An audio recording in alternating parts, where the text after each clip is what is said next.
Aloha y'all, Daniel Aaron here, your guide to vibrant living, and we are rolling through this month around gurus, and I got a story for you.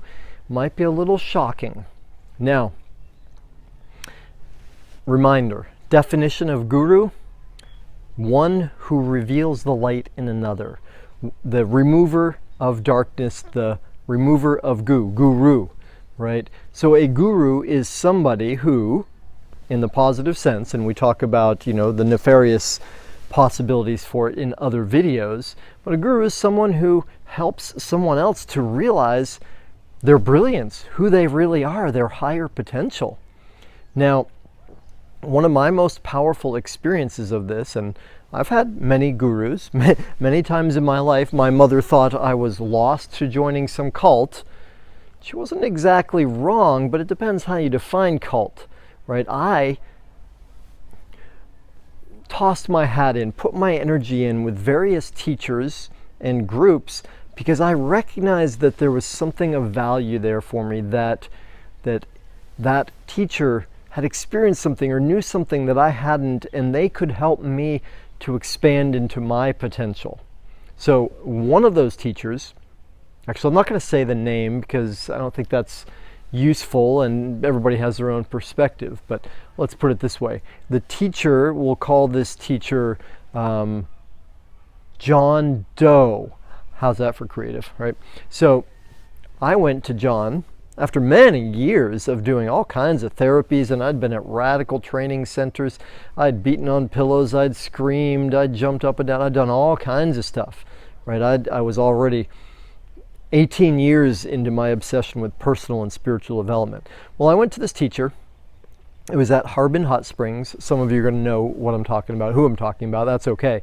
And this was early 2001, 2, somewhere in there. And as I kind of ventured out of myself in a group of 150 people and asked some questions, what happened was the teacher honed in on me and recognized in me something like, well, in his words, the work I'd done previously, and really encouraged me, sort of shined a spotlight on me and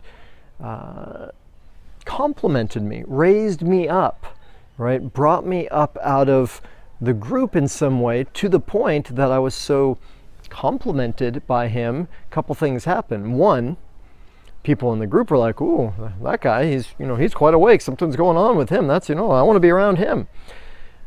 More importantly, though, I recognized something in myself, like my own light. I was like, wow, I'm doing better than I thought. I see myself in a more positive way than I realized, than I had before, right?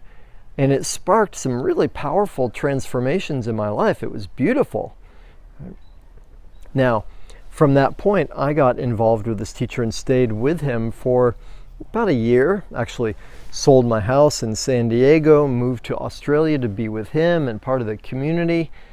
And then something interesting happened in that process. And toward the end of it, instead of being the angel or put up on a pedestal or highlighted, I became the black sheep. And that same teacher started, criticizing, attacking, putting me down. And, when he put me up, there was truth to it. There was also parts of it maybe that weren't true. When he put me down, there was truth to it. There were also parts of it that weren't accurate or true and were quite hurtful, devastating in ways. And what really counts, though, and the biggest lesson for all of us as students or disciples is secondary is what the guru does or says. Secondary is what the teacher provides. Primary is what we create from that, what we get out of that. And it was not an easy process for me when I became the black sheep, right? Suddenly some of those people that thought I was so cool and wanted to be around me, not so much anymore because I wasn't in the guru's favor. What I got, though, in the first round when I was on the pedestal highlighted, I got to see myself as something more than I had previously seen myself. And we all need that. We all do well to have that, to create that, to get that. When I became the black sheep and he put me down, for a while I struggled with that. The gift, though, was that as I got to the other side of that, I realized, you know what, I have to do that for myself. I can't rely on somebody out there propping me up. I can't rely on somebody out there giving me validation. Sometimes that's good, sometimes that's useful, though much more important is getting it from where?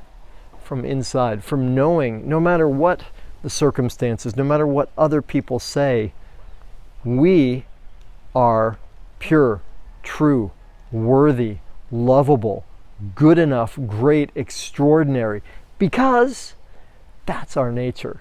That is inherent. And in some ways, the whole game of life is just to realize and remember that. And that's really what a guru is all about. So I am super grateful to that particular guru. Best of times, worst of times, light and dark, I emerged from that stronger, clearer, happier, more solid in the knowledge of myself. Now, what's been your experience? Have you had experiences with gurus? Have you had experiences in relationships? Because those can be gurus, right? Our partners who help us feel like we're the greatest ever. And on the flip side, bring us to our knees thinking we suck.